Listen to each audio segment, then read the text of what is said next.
नमस्कार नमस्कार नमस्कार। टाइड्स तो यानी कि ज्वार। हमने एक शब्द सुना है ज्वार भाटा, है ना। दोनों अलग अलग है ना, ज्वार और भाटा। ठीक है, तो कई लोगों ने हो सकता है कि रियल में देखे हों और हो सकता है किसी ने ना ही देखे हों, बस सुना है। तो पहली चीज़, टाइड्स होते क्या हैं, ये तो नॉर्मली आपको पता ही होगा।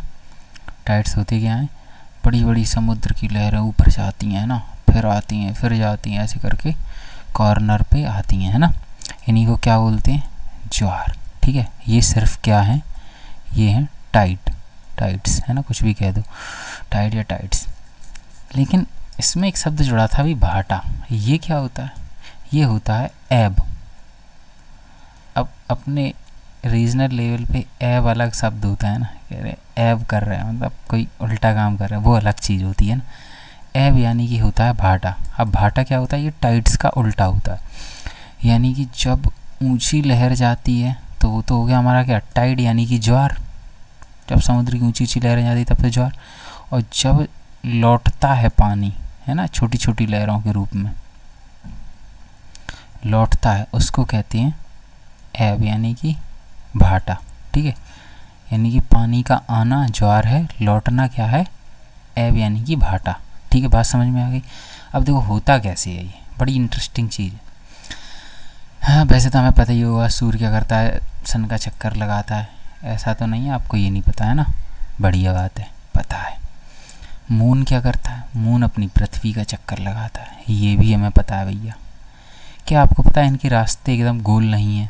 गोल नहीं है का मतलब यहाँ समझते हैं, देखो ये मैं बता रहा हूँ क्यों समझना ज़रूरी है, इसलिए तभी समझ में आया कि ज्वार भाटा आते कैसे हैं और क्यों। जैसे ये मान लो हमारा सन है, सूर्य है बीच में, ठीक है, और ये हमारी अर्थ है, पृथ्वी है, ठीक है। तो ये सूर्य के चारों ओर ऐसे इलिप्टिकल शेप में चक्कर लगाएगी, ठीक है। यहाँ थोड़ा क्लोज हो गया, पूरा ही चला गया, चलो कोई बात नहीं। ऐसे मान लो कि यहाँ से ये ऐसे करके आया, ऐसे करके, यानी कि कुछ पार्ट सूर्य के पास होगा, कुछ पार्ट बहुत दूर होगा, एकदम गोल नहीं है। गोल होता तो सन के बिल्कुल गोल गोल होता है, यानी कि बीच में सन है और ये हमारी अर्थ है, गोल गोल चक्कर लगा, ये बिल्कुल गोल नहीं है ना, रास्ता गोल नहीं। इसको एलिप्टिकल यानी कि दीर्घ वृत्ताकार बोलते हैं, ठीक है, दीर्घ वृत्ताकार पथ, एलिप्टिकल। ठीक है, सेम केस मून के साथ है। मून भी एकदम गोल चक्कर नहीं लगाता, जैसे मान लो ये हमारी अर्थ है, ठीक है, और ये हमारे मून भाई साहब हैं, है ना, चंदा मामा।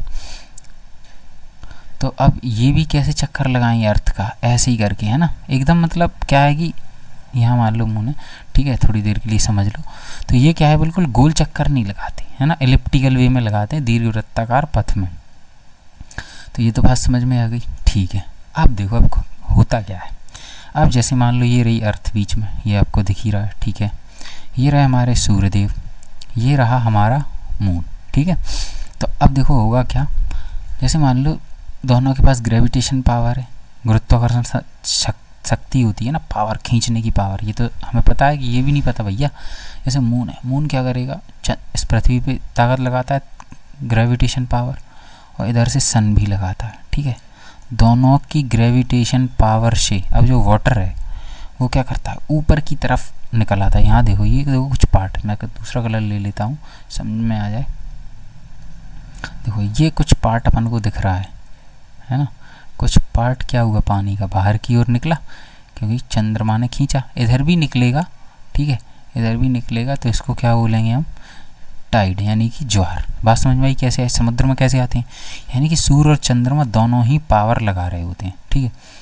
जब क्या होता है, अब देखो ये बात समझ में आ गई, यानी कि सन की ग्रेविटेशन, गुरुत्वाकर्षण शक्ति, और मून की, दोनों की गुरुत्वाकर्षण पावर से ही, ग्रेविटेशन पावर से ही टाइड्स यानी कि ज्वार आते हैं। ये देखो यहाँ लिखा भी है, pulling power of sun and moon, यहाँ पुलिंग की जगह ग्रेविटेशन पावर यानी गुरुत्वाकर्षण शक्ति, ठीक है। अब देखो इसमें भी एक कंडीशन है, अलग अलग कंडीशंस हैं, वो थोड़ा समझते हैं ना। वो अलग अलग कंडीशन क्या है, देखो ऐसा है, जैसे मान लो मैं अभी बता रहा था कि वो इलिप्टिकल वे में उसका सर चक्कर लगाते हैं, अब जैसे मान लो कि सन के जब पास होगी पृथ्वी, यहाँ पास ही तो है ना, तो इसमें क्या होगा, ज़्यादा पावर लगा पाएगा। पावर कैसी होगी, ज़्यादा, यानी कि टाइड्स कैसे होंगे, ज़्यादा ऊंचे होंगे, यानी कि ज्वार ज़्यादा ऊंचा आएगा। अगर मान लो अर्थ इस कंडीशन में है तो क्या होगा, सन कम पावर लगा पाएगा क्योंकि दूर है, तो ऐसे में क्या होगा, टाइड्स थोड़े छोटे होंगे, छोटे मतलब हाइट में कम आएंगे। बात समझ में आई, ठीक है। यानी कि सन से जितनी दूर है ग्रेविटेशन पावर कम है, और अगर सन से दूर है, सन से पास है, तो फिर ग्रेविटेशन पावर ज़्यादा लग पाएगी और यहाँ कम लग पाएगी। इसलिए यहाँ टाइड्स कैसे होंगे, लो हाइट, और यहाँ कैसे होंगे, हाई हाइट की। ठीक है, बात समझ में आई।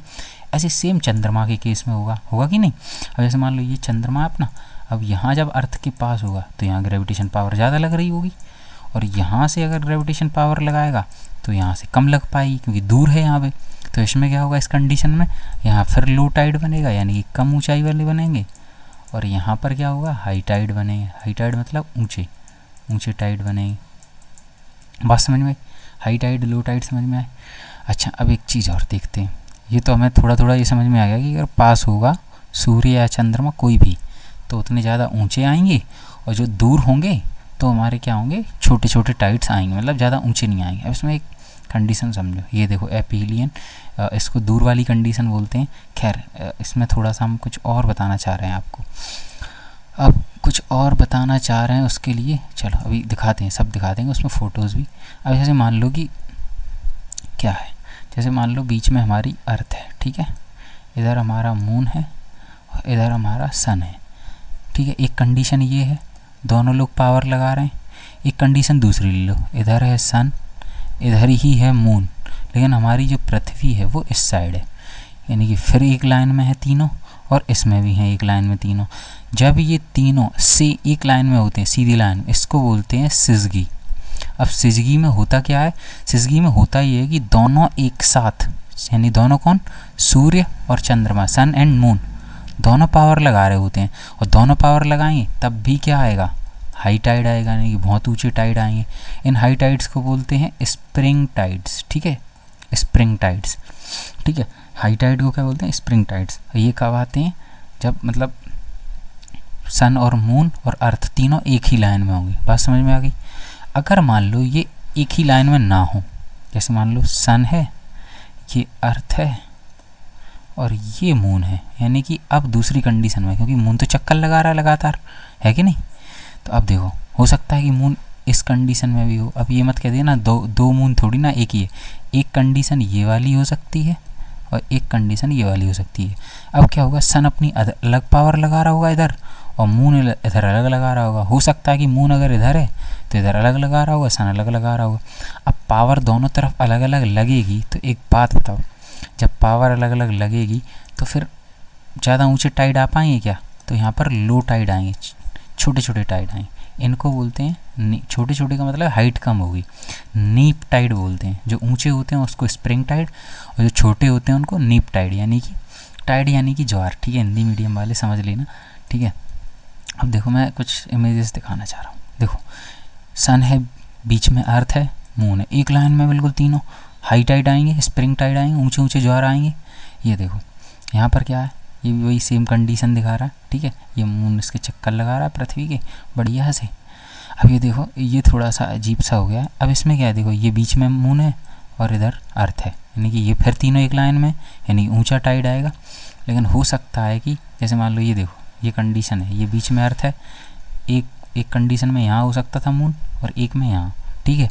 अपोजिट है, देखो सन और अर्थ के अपोजिट, इसलिए अपोजिशन बोलते हैं। और सन और अर्थ के बीच में होता है तब उसको कंजंक्शन बोलते हैं, ठीक है। ये यहाँ गलत बना है, यहाँ बना लेना, ठीक है। तो यहाँ होगा तो ये कंजंक्शन हो जाएगा, अगर यहाँ मून होगा तो अपोजिशन, अपोजिट में, ठीक है, बीच में तो कंजंक्शन। इसमें क्या होगा, इस कंडीशन में कैसे टाइड्स आएंगे आपको पता है, स्प्रिंग यानी कि हाई टाइड आएंगे, ठीक है। ये तो आपको क्लियर है। अगर मान लो कि मून या तो इस साइड है या इस साइड है, ठीक है, 90 डिग्री के एंगल पे है, तो इस कंडीशन को बोलते हैं क्वाड्रेचर, ठीक है, क्वाड्रेटर। तो जो भी है, मैं तो क्वाड्रेटर बोलता हूँ, खैर ठीक है, क्वाड्रेटर। अब इस क्वाड्रेटर में क्या होगा, लो टाइड आएंगे, लो टाइड यानी कि नीप टाइड्स। ठीक है, बात समझ में आई, इतना क्लियर हो गया। अब देखो इन दोनों कंडीशंस को बोलते क्या है। अब जैसे यहाँ से एक चीज़ और क्लियर हो जाएगी आपको। अब जैसे अगर मान लो अपन लोग सुनते हैं कि बीच में चंद्रमा आ गया, ठीक है। अब देखो ये सूर्य से लाइट आ रही थी, वो पृथ्वी पर इतने एरिया में नहीं आ पाएगी जहाँ पर चंद्रमा आ गया बीच में। बात क्लियर है कि नहीं, बीच में अड़ गया तो लाइट पृथ्वी पर आ रही होगी क्या उतनी जगह पे? उतनी जगह पे लाइट नहीं आती है, तो इसको हम क्या बोलने लगते हैं, ये हमारा लूनर एक्लिप्स। लूनर एक्लिप्स यानी कि चंद्र ग्रहण पड़ गया भैया। ठीक है, बात समझ में आई। ऐसी सेम कंडीशन है यहाँ देखो, अगर मान लो कि लाइट आ रही थी यहाँ, अब चंद्रमा की अपनी लाइट तो है नहीं, अब चंद्रमा इधर आ गया, इधर आ गया तो लाइट इस पर आ नहीं रही होगी। जब इस पर लाइट नहीं आ रही होती है तब हम क्या कहते हैं, अरे यार गलत कर दिया यहाँ सॉरी यहाँ लूनर एक्लिप्स नहीं सोलर एक्लिप्स होगा, क्योंकि यहाँ सूर्य नहीं दिख रहा होगा, सूर्य ग्रहण। ठीक है, क्योंकि यहाँ सूर्य तो दिख ही नहीं रहा है, क्या बोल गया। ठीक है, यहाँ सूर्य की लाइट नहीं आ पा रही है ना, तो सोलर एक्लिप्स होगा, यानी कि सूर्य ग्रहण दिखाई नहीं देगा। अब यहाँ देखो, यहाँ हमें क्या नहीं दिखाई दे रहा है, चंद्रमा, क्योंकि लाइट वहाँ पहुँच नहीं पा रही है, तो इसको बोलते हैं चंद्र ग्रहण, यानी कि ये हमारा होगा लूनर एक्लिप्स। ठीक है, ये भी क्लियर हो गया। अब देखो, अब यहाँ पर ये सेम, ये कौन सी कंडीशन होगी, जब चंद्रमा उसके पीछे है, अपोजिशन है पहले तो, क्योंकि इसके इस साइड है, पृथ्वी के इस साइड है, अपोजिशन है। कैसे टाइड आएंगे, स्प्रिंग टाइड आएंगे, ऊंचे आएंगे कि नहीं। ठीक है, इस पे लाइट नहीं आ रही होगी, यानी कि चंद्रमा हमें नहीं दिख रहा होगा, तो इसको हम क्या बोलेंगे, चंद्र ग्रहण। ठीक है, लूनर एक्लिप्स, एकदम बढ़िया से दिख रहा है, लूनर एक्लिप्स हमें अभी दिख रहा है, लेकिन इस कंडीशन में नहीं दिखता है। अब देखो इसमें एक चीज़ और समझनी है अपन को, देखो ये रहा सेम। अब इसमें क्या हुआ, जैसे मान लो ये तीनों एक लाइन में, अब यहाँ से जैसे चंद्रमा निकलना शुरू हुआ, इधर से चक्कर काटते हुए ऐसे ऐसे ऐसे ऐसे करके आएगा। ठीक है, यही तो होगा, ऐसे ही तो चक्कर लगाता है, फिर इधर आ जाएगा। अब जब इधर से ऐसे आ रहा होता है, ठीक है, तो हमें यहाँ अभी तक तो बिल्कुल नहीं दिख रहा, क्योंकि लाइट पड़ ही नहीं रही इस पर। ठीक है, अब यहाँ से क्या होगा, अब यहाँ आके थोड़ा दिखना चालू होगा, थोड़ा थोड़ा, फिर यहाँ और दिखेगा, फिर यहाँ और यहाँ पूरा चंद्रमा दिखने लगता है। ठीक है, अभी कहोगे कि अभी तो आप बोल रहे थे कि बिल्कुल नहीं दिखता। क्या होता है कि अर्थ की ऐसी कंडीशन बन जाए, ऐसा तो है नहीं हर महीने एकदम ढक जाता होगा चंद्रमा, क्या थोड़ी उसकी लोकेशन है, यानी कि एकदम डायरेक्ट सीध में हो जाएगा, बिल्कुल पीछे, तब नहीं दिखेगा। लेकिन थोड़ा बहुत क्या ऊपर नीचे होगा अर्थ की तुलना में, तो क्या होगा, तो हमें दिखेगा। तो अब देखो बात समझो, यहाँ से थोड़ा थोड़ा दिखना शुरू हुआ, फिर ज़्यादा दिखा, फिर और ज़्यादा दिखा, फिर और ज़्यादा, यहाँ पूरा दिखा, पूरा यानी कि फुल दिखा, तो इसको कह देते हैं हम फुल मून। ठीक है, ये यहाँ आ जाता तब उसको क्या कहते हैं, ये देखो यहाँ आके दिखने लगा पूरा, इसको हम कह देते हैं फुल मून। और यहाँ से देखो चंद्रमा बनना शुरू हुआ है, थोड़ा थोड़ा, यहाँ थोड़ा दिखा, फिर और दिखा, मैं ऐसे और डार्क कर दूँ तो और दिखा, फिर और दिखा, है ना, ज़्यादा ज़्यादा, जैसे अपन देखते हैं ना चंद्रमा को, थोड़ा थोड़ा दिखता है पहले दिन, फिर और एकदम ऐसे करके, फिर और ऐसे करके दिखने लगता है क्रिसेंट उसका, फिर और ऐसे दिखने लगता है, फिर पूरा ही दिखने लगता है। तो ये जो हमें दिख रहा है, यानी कि यहाँ से न्यू निकल रहा है कि एकदम नया, तो इस कंडीशन को बोलते हैं न्यू मून। यानी कि जब मून इधर होगा तो इसको बोलते हैं न्यू मून, और जब इधर होगा तो इसको बोलते हैं फुल मून। ठीक है, अभी टाइड्स में देखो और भी चीज़ें हैं, लेकिन मैं आपको थोड़ा थोड़ा और बता दे रहा हूँ बस। यानी कि अब देखो थोड़ा समराइज़ करते हैं, जैसे मान लो ये रहा हमारा सन, ये रही हमारी अर्थ, और ये रहा हमारा मून। ठीक है, यानी कि जब ये इसके पास होगा, ठीक है, तो बहुत ऊंचे टाइड्स आएंगे। ठीक है, दूर होगा तो छोटे आएंगे, सेम मून के केस में है। जब मून पास में होगा तो हाई टाइड्स आएंगे, ऊंचे आएंगे, जब मून दूर होगा तो कैसे आएंगे, छोटे टाइड्स आएंगे, लो टाइड्स आएंगे। अगर मान लो सन अर्थ मून तीनों एक लाइन में है, सन मून अर्थ, तब भी क्या आएंगे, स्प्रिंग, यानी कि बड़े टाइड्स आएंगे।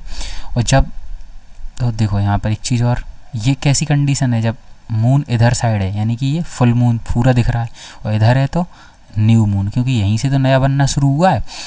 और दूसरी चीज़, यहाँ पर मान लो सन अर्थ मून इधर हो सकता है, सन मून अर्थ इधर हो सकती है। ठीक है, मून मतलब ऊपर है, तो इस कंडीशन को क्वाड्रेचर बोलते हैं। क्वाड्रेचर में क्या होगा कि छोटे छोटे टाइड्स आएंगे, लो टाइड्स आएंगी।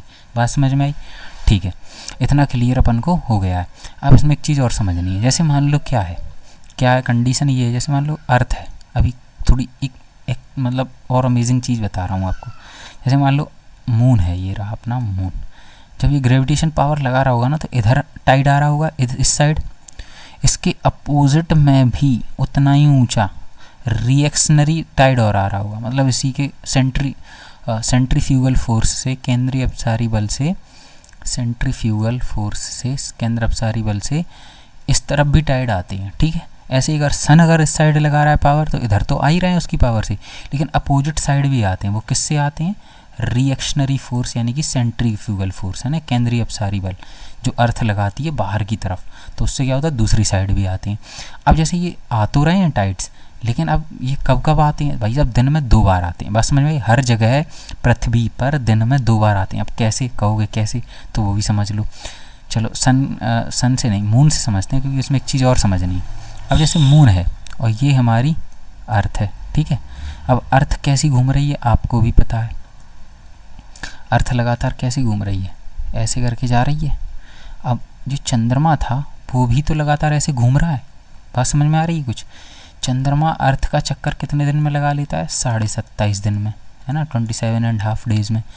अर्थ पूरा चक्कर कितने घंटे में लगा लेगी? 24 घंटे में। मैं मून का पूरा चक्कर की बात कर रहा हूँ, ठीक है, अर्थ का, मतलब मून अर्थ का पूरा चक्कर लगाई कब तक? लेकिन अर्थ क्या करेगी, अपने ही खुद घूमती है, 24 घंटे में एक बार चक्कर लगा लेती। अब जैसे मान लो, बात समझना, ये मून ने यहाँ पावर लगाई, ठीक है, अभी इस जगह पे क्या आ गया? टाइड आ गया। अब होगा क्या, अर्थ के इस साइड भी आ गया, बात समझ में आई, दोनों साइड आते हैं। अब अर्थ इधर घूम रही है तो ये पॉइंट कहाँ पहुँच गया? मान लो इधर आ गया, 3-4 घंटे में इधर आ गया ये पॉइंट जिस पे अभी आया था, बात समझ में आई, यहाँ आ गया कि नहीं?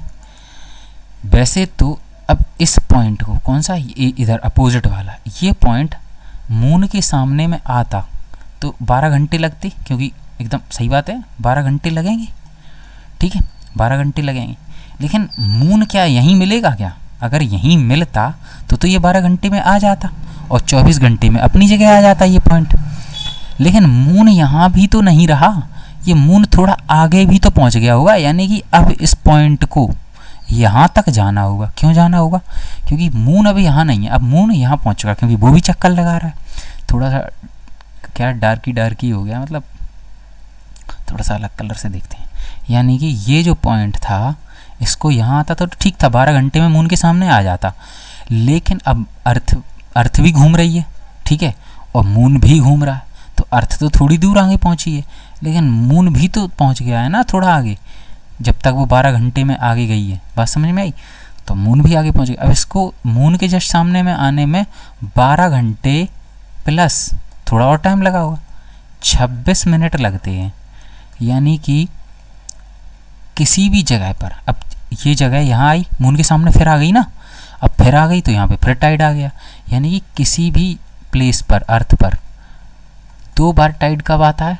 12 घंटे 26 मिनट बाद, ठीक है, हर जगह पर 12 घंटे 26 मिनट बाद। और अगर मैं ये कहूँ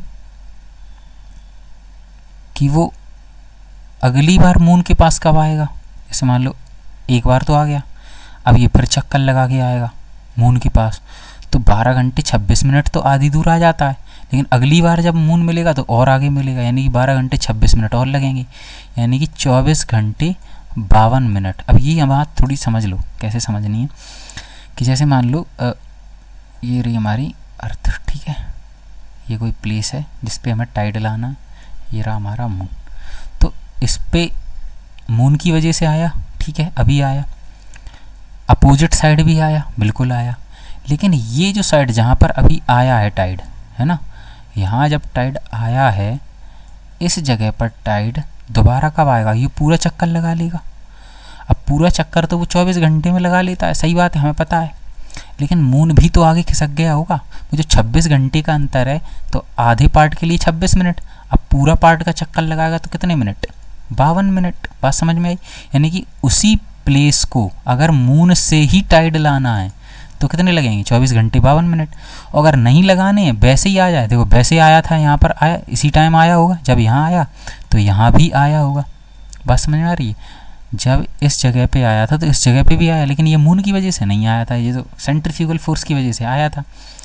अब जब अभी मान लो इसको 12 बजे यहाँ पर टाइड आया, ठीक, लेकिन अब ये मून के पास जाएगा तो यहाँ इसको 12 घंटे 26 मिनट लग गए होंगे, यानी कि 12 बजे आया था तो फिर 12 बज के कितने बजे आएगा, 26 मिनट पे।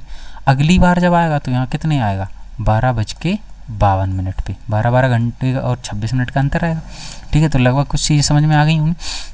खैर मेन जो चीज़ें थी वो आपने समझ ही ली, तो थोड़ा सा कॉम्प्लेक्स भी हो गया होगा, बाकी ये समझ में आएगी कि पावर उसकी, वो तो मैंने थोड़ा टाइम समझा दिया, लेकिन इतना तो अपन को समझ में आई है कि कैसे कैसे सूर्य ग्रहण, चंद्र ग्रहण और टाइड्स आते हैं, ठीक है। तो थैंक यू और मिलते हैं नेक्स्ट वीडियो में। जय हिंद।